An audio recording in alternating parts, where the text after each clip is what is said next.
Hello students, I am doctor Lalita from Hari science and maths academy.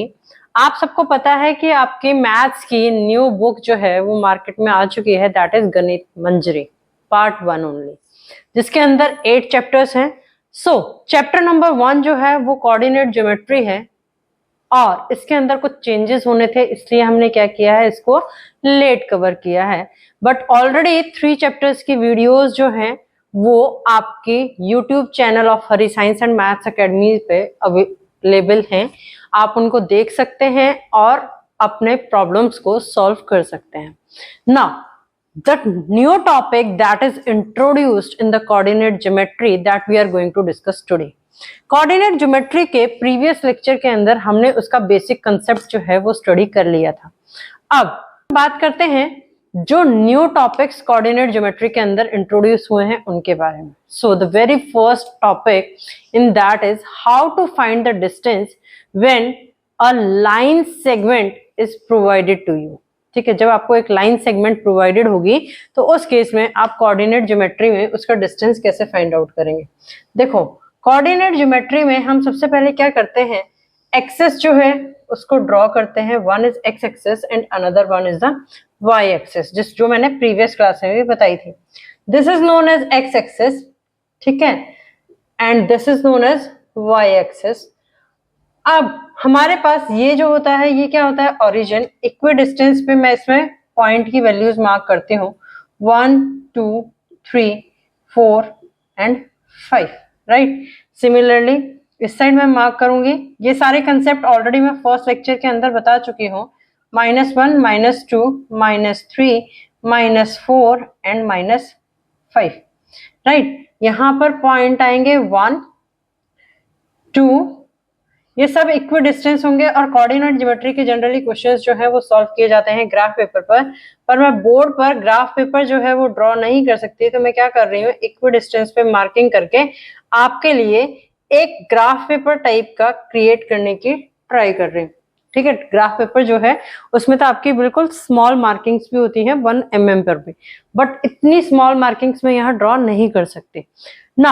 अब क्या होगा कि एक लाइन सेगमेंट जो है इस केस में कार्टेशियन प्लेन के अंदर या 2D कार्टेशियन कोऑर्डिनेट सिस्टम के अंदर हम कैसे भी अवेलेबल हो सकती है। मींस मैं यहां पर लाइन ड्रॉ कर रही हूं ब्लू पेन से।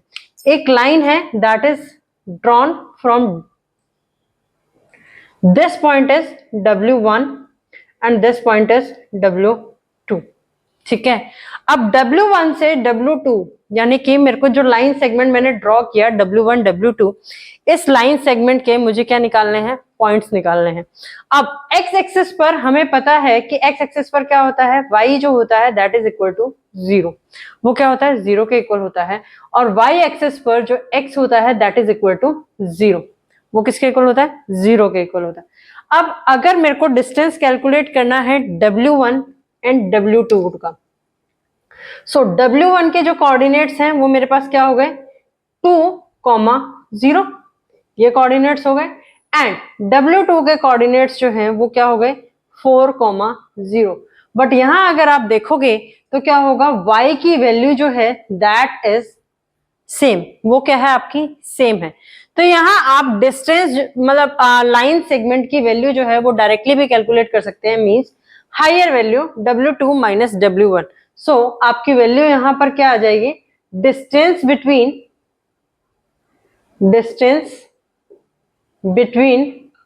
W2 एंड W1, ठीक है। अगर x एक्सेस मेरी मान लो मैंने सेंटीमीटर में दे रखी है, सेम केस y एक्सेस भी मैंने सेंटीमीटर के अंदर दे रखी है, तो उस केस में W2 और W1 के बीच में जो डिस्टेंस आएगा that comes out to be 2 centimetre. क्यों, क्योंकि सिर्फ x की वैल्यू चेंज हो रही है, y की वैल्यू यहाँ चेंज नहीं हो रही। ये था एक एग्जांपल जब मेरा लाइन सेगमेंट जो है वो क्या करता है, कोइंसाइड करता है किसके साथ, x एक्सिस के साथ। बट हमेशा जरूरी नहीं है ऐसा हो। अब केस ऐसा भी हो सकता है कि मेरे पास यहाँ पर लाइन सेगमेंट जो है वो मेरा कोइंसाइड करे किसके साथ, y एक्सिस के साथ में। ये मान लो ये मेरे पास पोजीशन है S1 एंड ये मेरे पास पोजीशन है S2 की। अब मैं कहती हूँ कि डिस्टेंस फाइंड आउट करना है between S1 and S2। So S1 के कोऑर्डिनेट्स जो हैं वो क्या हो गए, 0, क्योंकि y एक्सिस पर है, y एक्सिस पर x की वैल्यू 0 होती है और हम पहले x एक्सिस की वैल्यू लिखते हैं, x की वैल्यू लिखते हैं। सो S1 की वैल्यू मेरे पास क्या आ गई 0,1। S2 की वैल्यू जो है that comes out to be 0,4।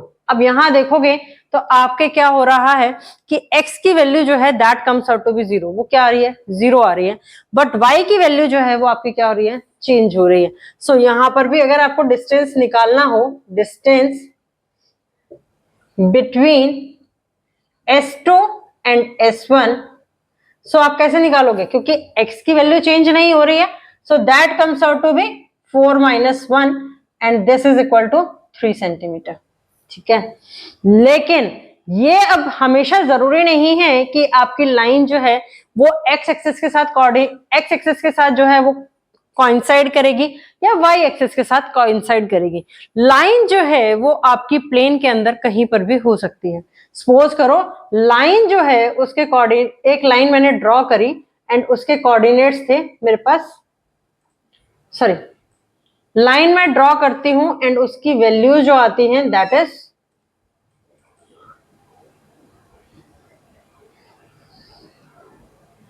This. ये मैंने एक लाइन ड्रॉ करी, ये पॉइंट है मेरे पास A पॉइंट और ये पॉइंट है मेरे पास B पॉइंट। अब मैं कहती हूं कि ए बी जो लाइन है इसका डिस्टेंस मुझे कैलकुलेट करना है। अगर ए बी लाइन का मुझे डिस्टेंस कैलकुलेट करना है तो सबसे पहले मुझे क्या पता होना चाहिए, ए और बी के कोऑर्डिनेट्स पता होने चाहिए। उसके बाद ही मैं क्या कर पाऊंगी, उस लाइन का डिस्टेंस जो है या उस लाइन की लेंथ जो है वो फाइंड आउट कर पाऊंगी। तो सबसे पहले कोऑर्डिनेट निकालने का तरीका मैंने बताया था कि एक लाइन पैरेलल ड्रॉ करनी है एक्स एक्सिस के, एक लाइन पैरेलल ड्रॉ करनी है वाई एक्सिस के। तो यहां मेरे पास ए के कोऑर्डिनेट्स आ गए 2,2, राइट। ठीक है, अब मैं बी के कोऑर्डिनेट्स ड्रॉ करूंगी तो बी के कोऑर्डिनेट्स ड्रॉ करने के लिए वही सेम चीज, एक लाइन ड्रॉ करनी है मुझे एक्स एक्सिस के पैरेलल और दूसरी लाइन मेरे को ड्रॉ करनी है वाई एक्सिस के पैरेलल। जब मैं ये दोनों लाइंस ड्रॉ करती हूँ तो यहाँ मेरे पास वैल्यू क्या आ जाती है, x की वैल्यू आ जाती है 5 एंड y की वैल्यू आ जाती है 4। यानी कि अब मैंने फाइंड आउट कर लिया a के कोऑर्डिनेट क्या हैं और b के कोऑर्डिनेट्स क्या हैं। यहां देखोगे कोऑर्डिनेट्स में तो आपका क्या आ रहा है, ना तो x की वैल्यू सेम आ रही है दोनों जगह, एक जगह x की वैल्यू 2 है, एक जगह x की वैल्यू 5 है, और एक जगह y की वैल्यू 2 है, एक जगह y की वैल्यू 4 है।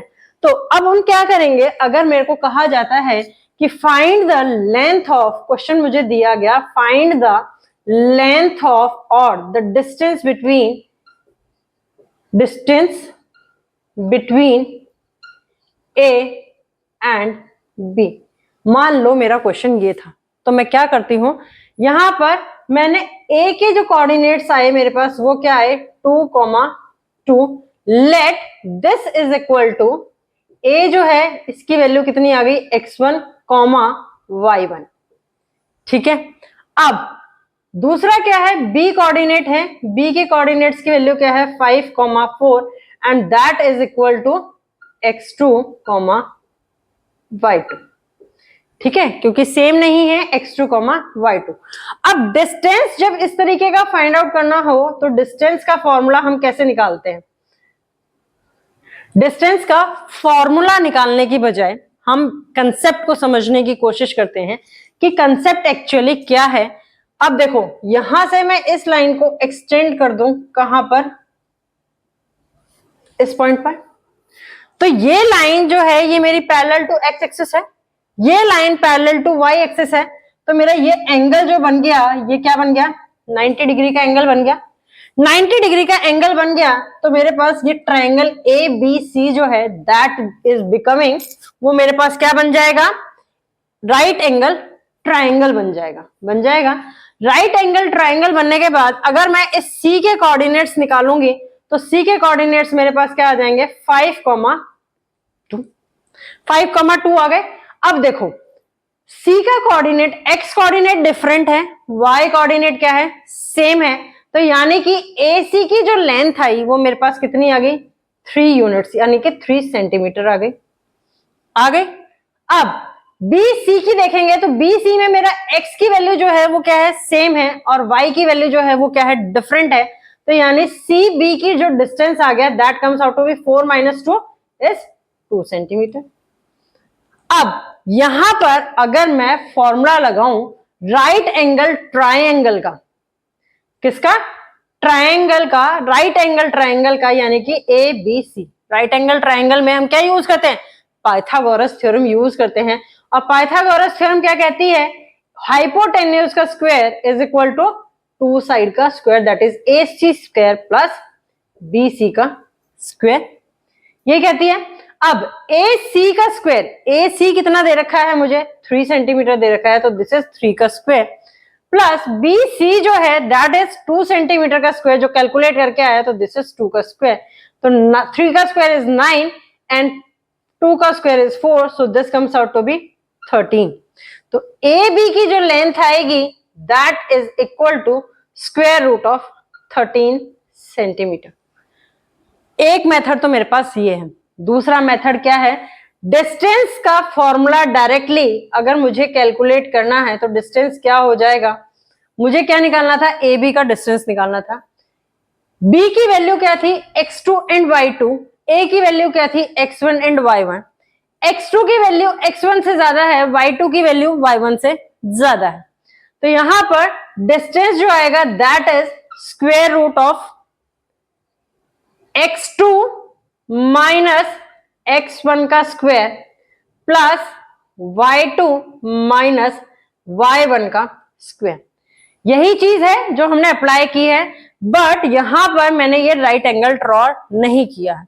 राइट एंगल ड्रॉ नहीं किया और ये फॉर्मूला मेरे पास कैसे आया? देखो, AC की जो मैंने लेंथ निकाली वो क्या था? यहां पर x के कोऑर्डिनेट मैंने क्या कर रहे थे? डिफर कर रहे थे, तो मैंने क्या किया था? x के कोऑर्डिनेट, C के x कोऑर्डिनेट में से A का x कोऑर्डिनेट माइनस किया और इसकी मैंने लेंथ निकाल ली।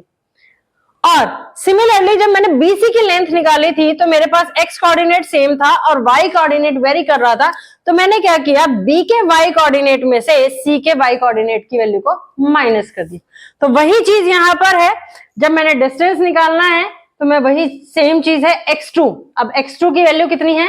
5 माइनस x1 दैट इज 2 का स्क्वायर प्लस y2 की वैल्यू कितनी है? 4 माइनस 2 का square. So this comes out to be 5 minus 2 is 3 का स्क्वायर प्लस 2 का स्क्वायर, वही आ गया। 3 का स्क्वायर इज 9 एंड 2 का square is 4, so this comes out to be square root of 13 centimetre. ये तो था फर्स्ट कंसेप्ट। दूसरा कंसेप्ट, अगर तुमसे कहा जाए कि इस लाइन का स्लोप निकालना है, क्या निकालना है? स्लोप निकालना है, ठीक है। डिस्टेंस मैंने निकाल लिया कि AB का डिस्टेंस जो क्या आया वो आया स्क्वायर रूट ऑफ 13 सेंटीमीटर। अब मुझे निकालना है AB का स्लोप क्या होगा। तो जनरल लैंग्वेज में हम जो लाइन की स्टेटमेंट देते हैं वो क्या होती है मेरे पास? y is equal to mx plus c, ठीक है। This y is the y coordinate, x is the x coordinate, m is the slope and c is the constant। c क्या होगा? कांस्टेंट होगा। अगर कांस्टेंट की वैल्यू, c की value 0 है तो m की वैल्यू क्या आती है? y by x। But line है तो ऑब्वियस सी बात है कि मेरे पास क्या होंगे? दो कोऑर्डिनेट्स होंगे, x2 y2 x1 y1। सो स्लोप की वैल्यू यानी कि m that is the slope, उसकी वैल्यू क्या होगी? y2 minus y1 divided by x2 minus x1। So y2 की वैल्यू क्या है? 4 है, y1 की वैल्यू क्या है? 2 है, डिवाइडेड बाय x2 की वैल्यू क्या है? 5 है और x1 की वैल्यू क्या है? 2 है। सो 4 minus 2 is 2 and 5 minus 2 is 3। तो स्लोप जो आएगा given line, slope of line AB is equal to 2/3. Now depending upon this we are going to solve the question. So the very first question for today is question number 1 is triangle ADM is an acute angle triangle in the first quadrant। ये question जो है ये गणित मंजरी का है और ये दिया हुआ है ट्रायंगल ADM जो है वो एक एक्यूट एंगल ट्रायंगल है। How do we find the length of its sides, हमें क्या करना है, ट्रायंगल की साइड की लेंथ जो है वो फाइंड आउट करनी है। कौन कौन सी है side, AD, DM and MA. यहां तक आपका क्वेश्चन जो था वो गणित मंजरी के अंदर दिया हुआ था। मैंने इसमें एक एडिशनल पार्ट ऐड कर दिया, that is also find the area of a triangle. हमें ट्रायंगल का एरिया भी फाइंड आउट करना है। सो अब कैसे फाइंड आउट करेंगे, देखो ए पॉइंट्स के अगर मैं कोऑर्डिनेट्स देखूं तो मेरे पास ए पॉइंट पे एक्स एक्सिस कितनी है 3 और वाई के कोऑर्डिनेट क्या है 4, ठीक है। डी पर देखते हैं तो डी के कोऑर्डिनेट्स क्या बनते हैं 7, 1 एंड एम निकालोगे तो एम जो है वो दे रखा है 9, 6, ये वैल्यूज आती हैं। मैंने यहाँ बोर्ड पर वैल्यू मेंशन नहीं की थी बट आपकी बुक के अंदर वैल्यू मेंशन की हुई है, ठीक है। वैल्यू अगर ग्राफ अगर आपको पिक्चर दे दी तो वैल्यू मेंशन करना इज नॉट अ कंपलसरी, वो कंपलसरी नहीं। लेकिन अगर आपको क्वेश्चन जो है वो स्टेटमेंट फॉर्म में दे रखा है तो आपको मान लो आपको क्वेश्चन जो है उसमें कोऑर्डिनेट्स दे रखे होते, ठीक है, और ये कहा दिया जाता है कि एक एक्यूट एंगल ट्रायंगल है और आपको length of the side find out करनी है और area of the triangle find out करना है। तो सबसे पहला काम आपने क्या करना है, पहले कोऑर्डिनेट ज्योमेट्री में आप क्या करोगे, पिक्चर ड्रॉ करोगे। अगर आपको पिक्चर दे रखी है तो आपको उस पिक्चर में जितने भी पॉइंट्स दे रखे हैं आप उसके पहले कोऑर्डिनेट्स फाइंड आउट करोगे। अब देखो length of AD, length of AD concept में आपको ऑलरेडी एक्सप्लेन कर चुकी हूं, तो अब मैं डायरेक्टली क्या कर रही हूं, आपको न्यूमेरिक वैल्यू निकाल के दिखाऊंगी। मान लिया कि ए के जो कोऑर्डिनेट्स थे वो थे x1, y1, डी के जो कोऑर्डिनेट्स थे वो थे x2, y2 और m के जो कोऑर्डिनेट्स थे वो थे x3, y3। अब मुझे किसकी लेंथ फाइंड आउट करनी है, ए और डी की, एडी लाइन की। तो यानी कि जब मैं एडी लाइन की लेंथ फाइंड आउट करूंगी तो डी वाला पॉइंट जो है वो मेरा क्या हो गया x2, y2 और ए वाला जो पॉइंट है उसके कोऑर्डिनेट्स हो गए x1, y1। लेंथ और डिस्टेंस दोनों सेम ही चीज है कोऑर्डिनेट ज्योमेट्री के अंदर। फॉर्मूला क्या है, x2 माइनस x1 का square plus y2 minus y1 का स्क्वायर। हर उसके लिए मैं फॉर्मूला नहीं लिखूंगी। सो x2 माइनस x1 का स्क्वायर, x2 की वैल्यू कितनी है, दैट इज 7 माइनस x1 की वैल्यू क्या है 3 का स्क्वायर प्लस y2 की वैल्यू कितनी है 1 है, y1 की वैल्यू कितनी है 4 है, इसका स्क्वायर। सो 7 माइनस 3 इज 4 का square plus 1 minus 4 is minus 3 का square. So this comes out to be square root of 4 का square is 16 minus 3 का square is 9. So this comes out to be 25 and that is equal to 5. वो किसके equal आ गया 5। अब मुझे scale given नहीं था कि ये स्केल सेंटीमीटर में है या मीटर में है या मिलीमीटर में है, तो मैं यहां सिंपल यूनिट लिख देती हूं 5 unit. 5 unit is the answer. अगर मान लो मुझे स्केल गिवन होता सेंटीमीटर में तो मैं क्या करती, यहां लिखती 5 सेंटीमीटर। एडी की लेंथ फाइंड आउट हो गई। सिमिलरली अब मैं फाइंड आउट करती हूं length of DM. DM, D के कोऑर्डिनेट्स क्या हैं x2, y2, m के कोऑर्डिनेट्स क्या हैं x3, y3। So the formula क्या बन जाएगा यहां पर मेरे पास x3 माइनस x2 का square plus y3 minus y2 का स्क्वायर। सो x3 की वैल्यू कितनी है मेरे पास 9 है, सो 9 x2 की वैल्यू कितनी है 7 है का स्क्वायर प्लस y3 की वैल्यू कितनी है 6 है, y2 की वैल्यू कितनी है 1 है, उसका स्क्वायर। पुट करेंगे 9 माइनस 7 इज 2 का स्क्वायर प्लस 6 माइनस 1 इज 5 का स्क्वायर। सो 2 का स्क्वायर इज 4 एंड 5 का square is 25। This comes out to be square root of 29 unit. ठीक है, लेंथ ऑफ डीएम कितनी आ गई स्क्वायर रूट ऑफ 29 यूनिट। अब मैं इसको सिंप्लीफाई कर लेती हूं कि मान लो मुझे एक्स एक्सिस जो है वो सेंटीमीटर में दे रखी है और वाई एक्सिस जो है वो भी किस में दे रखी है सेंटीमीटर में दे रखी है, तो मेरी इसकी यूनिट आ जाती है 5 सेंटीमीटर और यहाँ पर इसकी यूनिट आ जाती है स्क्वायर रूट ऑफ 29 सेंटीमीटर। दो लेंथ निकल गई ट्राइंगल की। थर्ड लेंथ अगर हम निकालते हैं, that is length of M A. M A यानी A is the final point. In that case you can write A का कोऑर्डिनेट क्या है, x1 y1, सो x1 माइनस x3 का square plus y1 minus y3 का square. चाहे y3 minus y1 करो या x3 minus x1 करो, दैट डजंट मैटर। क्यों मैटर नहीं करता, क्योंकि यहाँ इनकी टर्म के ऊपर स्क्वायर है। अगर नेगेटिव साइन भी आएगा तो वो स्क्वायर होने के बाद क्या हो जाएगा, पॉजिटिव हो जाएगा। नाउ x1 की वैल्यू जो थी वो क्या थी मेरे पास, 3 थी। x3 की वैल्यू कितनी थी, 9 थी। सो 3 माइनस 9 का स्क्वायर प्लस 4 माइनस 6 का स्क्वायर।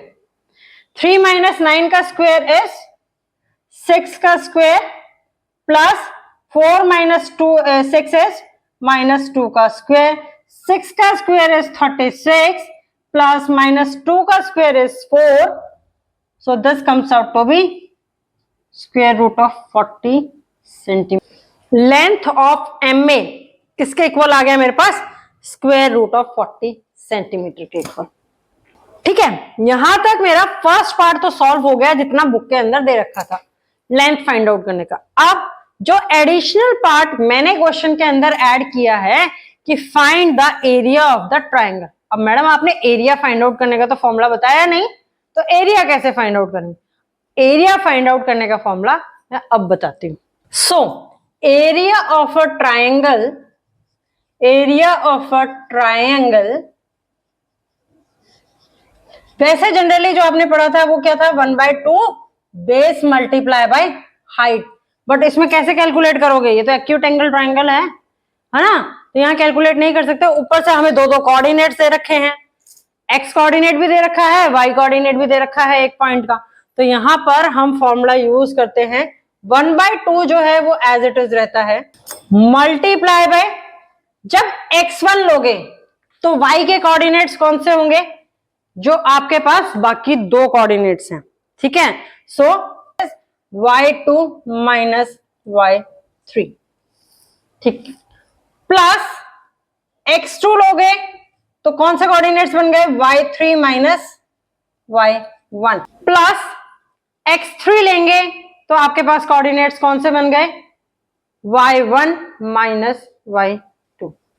सीक्वेंस फॉलो होता है 1 2 3, 1, फिर सर्कल रोटेट होके आ गया 2 3, फिर से 1 2 3। ठीक है, सेम सर्कल रिपीट होगा हर जगह और हर जगह हम यही चीज फॉलो करें। Now put all the values, this is equal to 1/2। x1 की वैल्यू कितनी थी, 3 थी, y2 की वैल्यू कितनी थी, 1 थी, माइनस y3 की वैल्यू कितनी थी, 6 थी, प्लस x2 की वैल्यू कितनी थी, 7 थी, y3 की वैल्यू कितनी थी आपकी, 6 थी, माइनस y1 की वैल्यू कितनी थी, 4 थी, x3 की वैल्यू 9 थी, y1 की वैल्यू 4 थी एंड y2 की वैल्यू क्या थी आपकी, 1 थी। नाउ सॉल्व कर लो, this is 1/2, 3 multiply by -5 plus 7 multiply by 2 plus 9 multiply by 3। So this comes out to be 1/2 multiply by -15 within bracket -15 plus 14 plus 27, ये आ गया।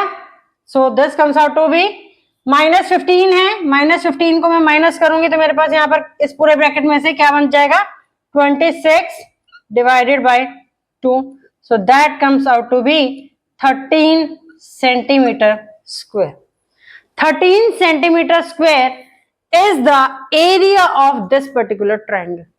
अगर सेंटीमीटर में स्केल नहीं दिया हुआ है तो आप यहां पर क्या लिख सकते हो, 13 यूनिट स्क्वायर।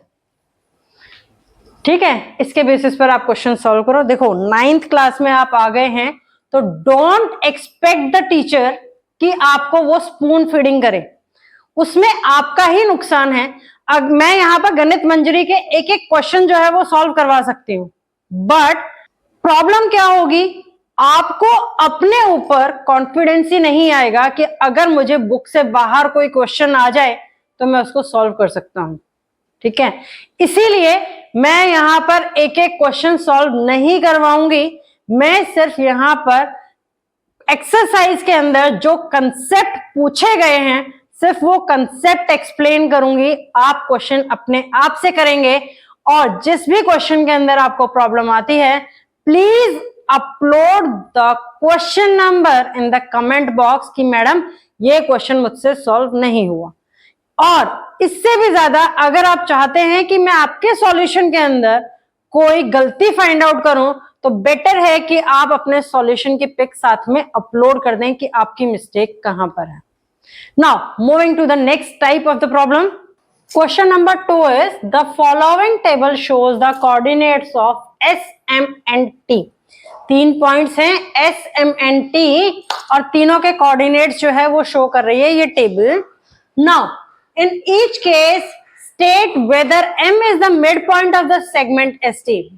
m जो है वो सेगमेंट st का मिड पॉइंट है या नहीं है। Justify your answer.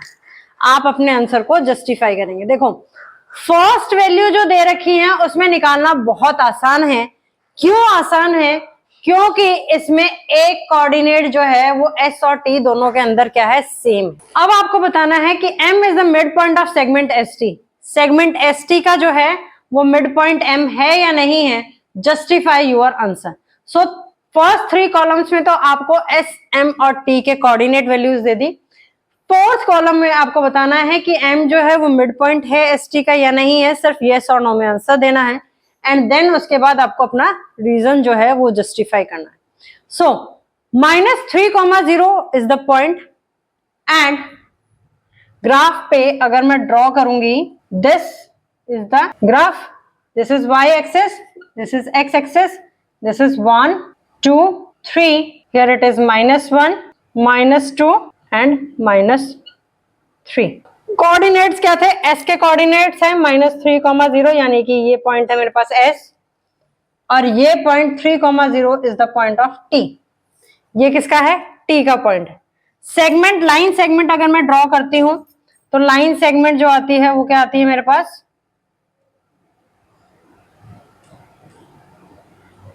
ये आती है। ठीक है, अब देखो ओरिजिन से 3 का डिस्टेंस है लेफ्ट हैंड साइड में यानी कि s एंड ओरिजिन से 3 का डिस्टेंस है t पॉइंट और m पॉइंट्स के कोऑर्डिनेट्स क्या दे रखे हैं उसने? 0 0। तो यानी कि m जो आ गया वो एग्जैक्टली क्या आ गया? मिडिल में आ गया। किसके? s और t के।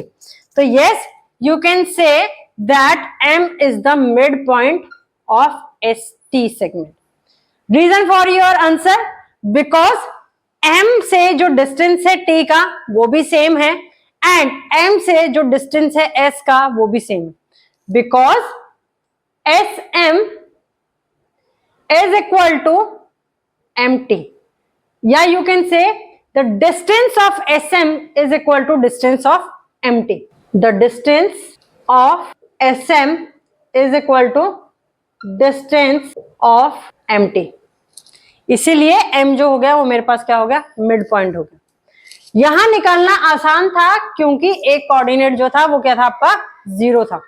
बट अगर आप सेकंड वाले फॉर्म में देखें बुक में इसमें क्या कितने दे रखे हैं? 4 पार्ट्स दे रखे हैं बट मैंने सिर्फ यहां पर 2 पार्ट्स लिखे हैं। रेस्ट 2 पार्ट्स आप खुद से सॉल्व करेंगे। अब s का कोऑर्डिनेट क्या है? -8,7 और t का कोऑर्डिनेट क्या है? 6,-3। सो ऐसे केसेस जहां पर x की वैल्यू और y की वैल्यू जो है वो आपकी पूरी मैच नहीं करती, मतलब उसमें कोई भी कोऑर्डिनेट आपका मैच नहीं करता, तो उस केस में मिड पॉइंट का फॉर्मूला लगा सकते हैं आप। अब मिड पॉइंट का फॉर्मूला क्या होता है? देखो एक लाइन का आपके पास 2 कोऑर्डिनेट्स हैं, one is x1 y1 and another one is x2 y2। तो आपको क्या करना है? x1 प्लस x2 दोनों को ऐड करना है, डिवाइड बाय 2 करना है। तो मिड पॉइंट आ जाएगा किसका? x कोऑर्डिनेट का। y कोऑर्डिनेट का निकालोगे तो y1 plus y2 divided by 2। अब इसी फॉर्मूले से अगर हम निकालते हैं तो x1 क्या है मेरे पास? -8 है, x2 क्या है? 6 है, डिवाइडेड बाय 2। सिमिलरली y1 क्या है, 7 है, y2 क्या है, -3 है, divided by 2। So this comes out to be -2/2, 4/2। So this value comes out to be -1, -2। -1, 2 जो है वो क्या है, मिड पॉइंट है किसका, इस वाले का। बट क्वेश्चन में क्या दे रखा है, 0, -2। y कोऑर्डिनेट की वैल्यू भी मैच नहीं करती, x कोऑर्डिनेट की वैल्यू भी मैच नहीं करती। सो m is not the mid point of ST, because m का x कोऑर्डिनेट कितना आ रहा है, -1 आ रहा है, और कोऑर्डिनेट क्या दे रखा है, 0 दे रखा है। It means because distance of SM is greater than, or you can say distance of SM is not equal to distance of MT। दोनों का डिस्टेंस बराबर नहीं है, इसीलिए M जो है वो मिड पॉइंट नहीं है आपका। डिस्टेंस बराबर कब होगा, जब M का मिड पॉइंट आए, M की कोऑर्डिनेट्स आएंगे -1 and 2, right? Now moving to the next type of the problem. Question is, let PQ be the points of trisection of AB। AB एक लाइन सेगमेंट है, तो मैं मान लेती हूं कि ये A पॉइंट है, ठीक है, और एक लाइन सेगमेंट है, दिस इज B। इसको 3 इक्वल पार्ट्स में डिवाइड कर दिया, एक पार्ट ये हो गया, दूसरा पार्ट ये हो गया, तीसरा ये हो गया। Now P is closer to A, P जो है वो A के क्लोजर है, and Q is closer to B, ठीक है। Using your knowledge of how to find the coordinates of the mid point of the segment, segment का mid point कैसे निकालते हैं, उस नॉलेज को यूज करते हुए how would you find the coordinate of P and Q। P और Q के कोऑर्डिनेट्स जो है वो आपको फाइंड आउट करने हैं। Do this for the case when the points are, A के कोऑर्डिनेट क्या हैं, 4, 7, एंड B के जो कोऑर्डिनेट्स हैं दैट आर 16, -2। अब मैं ये मान लेती हूं कि जो A के कोऑर्डिनेट्स हैं वो क्या हो गए, x1, y1, और B के जो कोऑर्डिनेट्स थे वो हो गए मेरे पास x2, y2। सो P पॉइंट्स के कोऑर्डिनेट्स क्या हो जाएंगे, xp, yp, ठीक है, और Q पॉइंट के कोऑर्डिनेट हो जाएंगे xq, yq। अब देखो 3 इक्वल पार्ट्स हैं, इट मींस क्वेश्चन में मुझे क्या दे रखा है कि AP जो है that is equal to PQ and PQ is equal to QB। तो मैंने लाइन सेगमेंट कंसिडर कर लिया AQ। In line segment AQ तो क्या हो गया, P जो है वो मिड पॉइंट हो गया, P इज मिड पॉइंट, क्योंकि सारे सेक्शंस क्या हैं, इक्वल हैं। P मिड पॉइंट हो गया तो XP की वैल्यू जो आएगी that is equal to x1 plus xq divided by 2, and YP की जो वैल्यू आएगी वो क्या आ जाएगी, y1 plus yq divided by 2। x1 की वैल्यू कितनी दे रखी है, 4 दे रखी है, xq की वैल्यू मुझे पता नहीं है, divided by 2। So this is y की वैल्यू, y1 की वैल्यू दे रखी है 7, yq की वैल्यू मुझे पता नहीं है, this is divided by 2। So from here what we got is xp, twice of xp is equal to 4 plus xq, और इधर से मेरे पास क्या आ गया, twice of yp is equal to 7 plus yq। This is equation number 1, this is equation number 2। ये बात हुई लाइन सेगमेंट किसकी, AQ की, जो मैंने बात की। अगर मैं लाइन सेगमेंट कौन सी कंसीडर करूं, PB कंसीडर करूं, तो क्या होगा, Q जो है वो क्या बन जाएगा, मिड पॉइंट बन जाएगा, Q इज मिड पॉइंट। तो उस केस में क्या होगा, XQ जो आएगा that is equal to XP plus x2 divided by 2। XP की वैल्यू मुझे पता नहीं, तो XP की वैल्यू ऐसे कैसे लिखते हैं, x2 कितना है, 16 है, divided by 2। Similarly Y Q जो है that is equal to Y P plus Y two divided by two. Y P की वैल्यू अगेन मुझे नहीं पता, वाई टू की वैल्यू क्या है, -2 है, तो plus minus minus of 2 divided by 2 ये आ जाएगा। अब यहां से निकालती हूं तो मेरे पास क्या आता है, twice of x Q is equal to X P plus 16 और twice of Y Q is equal to Y P minus 2। So this is equation number 3 and this is equation number 4। ये आ गया। अब xp की value निकालेंगे तो xp की value equation number 3 से कितनी आ गई, फ्रॉम इक्वेशन 3 xp की वैल्यू कितनी आ गई मेरे पास, twice of x q minus 16। अब इस वैल्यू को मैं पुट करती हूं किसमें, इक्वेशन नंबर 1 के अंदर। तो इक्वेशन नंबर 1 में पुट करूंगी तो 2 times of 2x³ minus 16 is equal to 4 plus x³।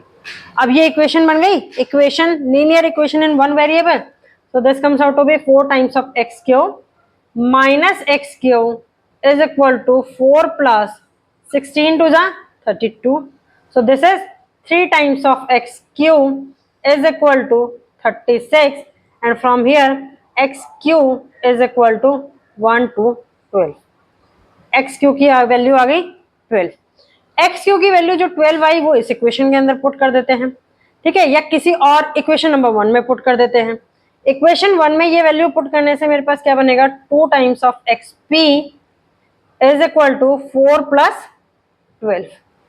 From here xp comes out to be 16, 4 plus 12 is 16 divided by 2 is 8। So xp की वैल्यू क्या आ गई मेरे पास, 8 आ गई। अब x की वैल्यूज तो निकल गई, y की वैल्यूज और निकालते हैं। सो y की वैल्यू के लिए from equation number 4, equation number 4 से अगर मैं yp की वैल्यू निकालूं तो yp की वैल्यू क्या आती है, 2 टाइम्स ऑफ yq प्लस 2। अब इस इक्वेशन को मैं पुट करूंगी इक्वेशन नंबर 2 के अंदर, put in equation number 2। Equation number 2 में जब मैंने पुट किया तो 2 times of twice of yq plus 2 is equal to 7 plus yq, 2 2 जा 4 yq। राइट हैंड साइड में एक और yq है, वो लेफ्ट हैंड साइड में जाएगा तो yq। 7 ऑलरेडी है राइट हैंड साइड में, 2 2 जा 4, राइट हैंड साइड में जाएगा तो ये हो गया 4। This is 3 times of yq is equal to 3। So from here yq की जो वैल्यू आएगी दैट इज इक्वल टू 1 आ गई, ठीक है। अब इस yq की वैल्यू को मैं इक्वेशन नंबर 2 के अंदर पुट करती हूँ तो मेरे पास क्या बन जाता है, 2 times of yp is equal to 7 plus 1। From here yp की जो वैल्यू आती है दैट इज इक्वल टू 4। वो किसके इक्वल आती है, 4। अब xp yp की वैल्यूज कितनी आई, xp कितना था 8 आया, yp जो आया वो कितना आया मेरे पास 4 आया, ठीक है। सिमिलरली xq की वैल्यू कितनी आती है 12 आती है एंड yq की वैल्यू कितनी आती है 1 आती है। So the coordinate values of p point is 8 4 end of q point is 12, 1। In this way you can find the solution of the question. There is one more method, अगर question में ये second statement नहीं दी होती जिसमें ये लिखा हुआ है using your knowledge of how to find the coordinates of the mid point of the segment, means आपके ऊपर ये कंडीशन नहीं लगाई होती कि आपको सिर्फ सेगमेंट के मिड पॉइंट वाले कंसेप्ट को यूज करके वैल्यूज निकालनी है, तो इसको एक मेथड से और निकाला जा सकता है।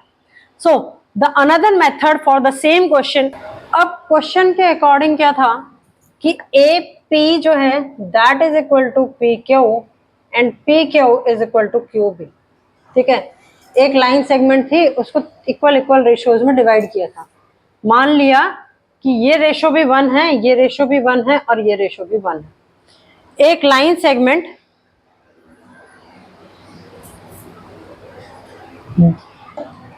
सेगमेंट है वो m is to n के रेशो में डिवाइडेड है। तो अगर मुझे p पॉइंट निकालना है इसमें, तो p पॉइंट्स के कोऑर्डिनेट्स जो हैं वो क्या होंगे, xp, yp। ठीक है, ये किसके कोऑर्डिनेट्स हैं, p पॉइंट के कोऑर्डिनेट्स हैं। तो वो फॉर्मूला क्या है, m multiply by x2 plus n multiply by x1 divided by m plus n, where m और n जो है वो क्या है, रेशो है। अब देखो p पॉइंट पर रेशो क्या बनता है, ये बनता है 1 और ये बनता है कितने का रेशो, 2 का रेशो। ठीक है, तो ये था p पॉइंट के कोऑर्डिनेट्स। सिमिलरली y, ये थे x पॉइंट का कोऑर्डिनेट। सिमिलरली y पॉइंट का निकालना है तो m multiply bye y2 plus n multiply bye y1 divided by m plus n। यहां पर जब मैं p पॉइंट का निकाल रही हूं तो m की वैल्यू मेरे पास क्या हो गई, 1 हो गई, और n की वैल्यू मेरे पास क्या हो गई, 2 हो गई। Now put the value 1 multiply by 16 plus 2 multiply by 4, this divided by 1 plus 2, comma 1 multiply by minus 2 plus 2 multiply by 7 divided by 1 plus 2. So this comes out to be 16 बन जा 16 plus 8 divided by 3, comma minus 2 plus 14 divided by 3। सो इसको solve करेंगे तो 16 plus 8 is 24, 24 को 3 से divide करते हैं तो ये आती है मेरे पास वैल्यू 8। ठीक है, 14 divided by 3, 14 minus 2 is 12, 12 divided by 3 is 4। So p points के कोऑर्डिनेट मेरे पास क्या आ गए, 8,4, जो प्रीवियस वाले मेथड से आ रहे। सिमिलरली अगर मैं q पॉइंट के वैल्यूज कोऑर्डिनेट्स निकालूं तो वो क्या है, xq माइनस y q। अब इसके लिए जब मैं q पॉइंट से कोऑर्डिनेट निकालूंगी तो मेरे पास क्या हो गया, ये है q पॉइंट। q पॉइंट के कोऑर्डिनेट के लिए मेरे पास m की वैल्यू कहां तक जाएगी, ये जाएगी 1 plus 1 that is equal to 2, और n की वैल्यू निकालूंगी तो n की वैल्यू क्या आती है, 1 आती है। नाउ सेम फॉर्मूला है, सेम फॉर्मूले में जब मैं वैल्यू पुट करती हूं तो मेरे पास क्या आएगा, 2 multiply by 16 plus 1 multiply by 4 divided by 1 plus 2, comma 2 multiply by minus 2 plus 1 multiply by 7 divided by 1 plus 2। इसको जब मैं आगे सॉल्व करूंगी तो X Q comma Y Q, इसकी वैल्यूज क्या आएंगी, 16 टू जा 18 प्लस 16 टू जा 32 plus 4 divided by 3, comma 2 two जा 4 एंड माइनस का साइन है तो यहाँ आ गया माइनस का sign, plus 7 divided by 3। 32 plus 4 is 36, 36 को 3 से डिवाइड करेंगे तो ये वैल्यू मेरे पास क्या आ गई, 12। सो x का कोऑर्डिनेट आ गया 12 के equal, and minus 4 plus 7 3, 3 divided by 3 is 1। So X Q और वाई क्यू की वैल्यू कितनी आ गई, 12,1। In this way you can find the solution of the question. Now moving to the next type of the problem, this is the last question for today, and with this the chapter number 1 according to the Ganit Manjari part 1 is over.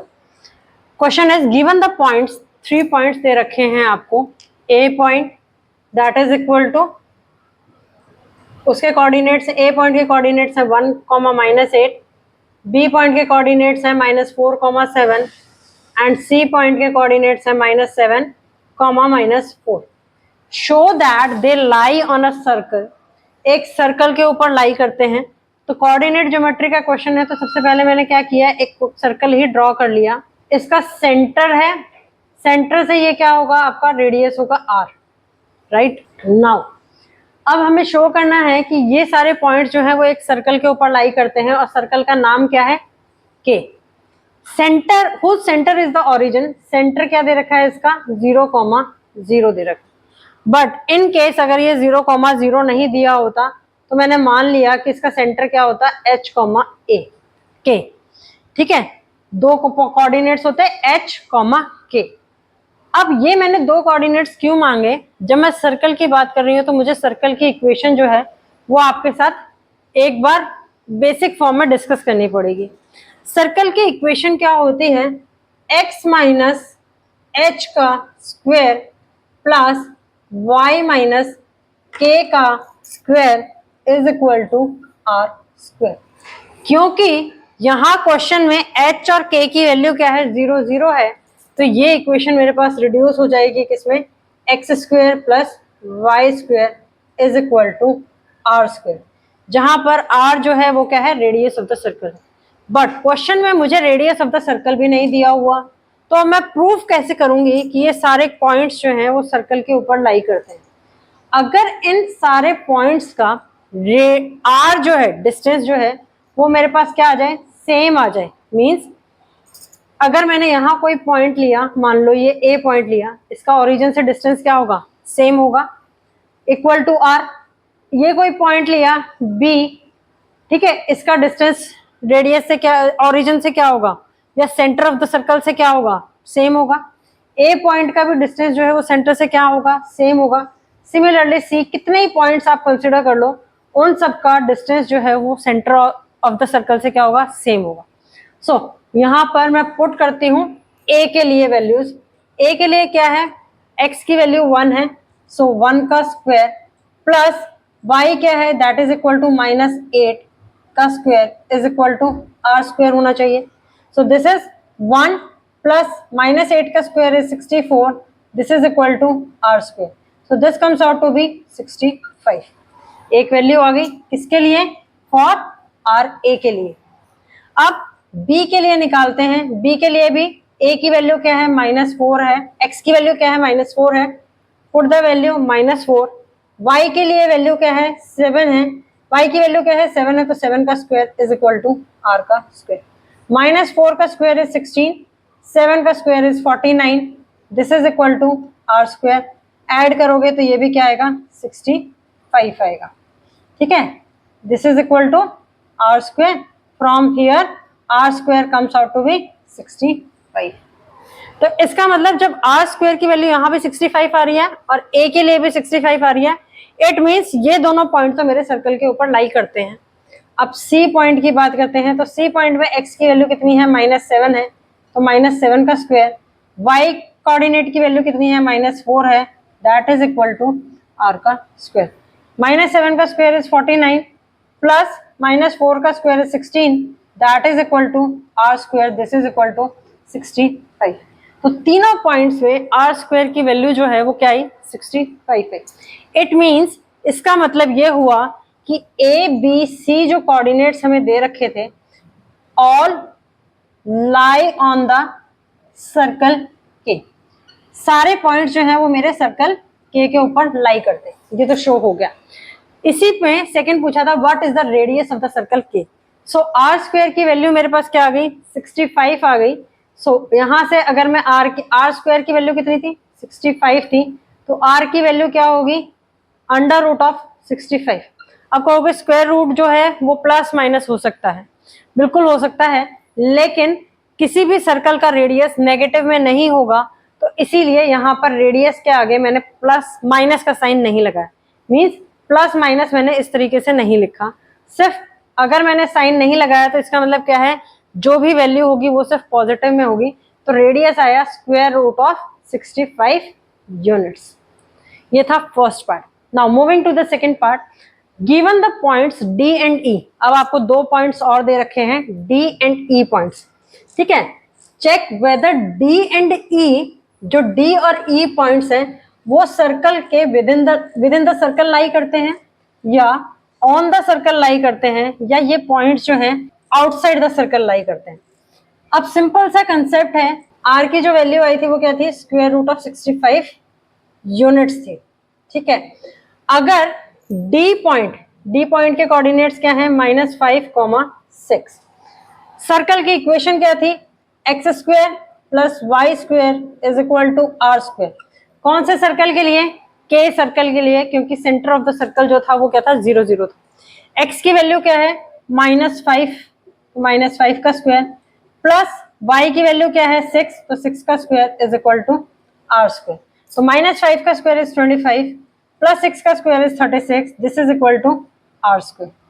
ठीक है, तो यहां से अगर मैं r² की value निकालती हूँ तो ये मेरे पास कितनी आती है, 61। अब r² की वैल्यू जो आई वो कितनी आई, 61 आई।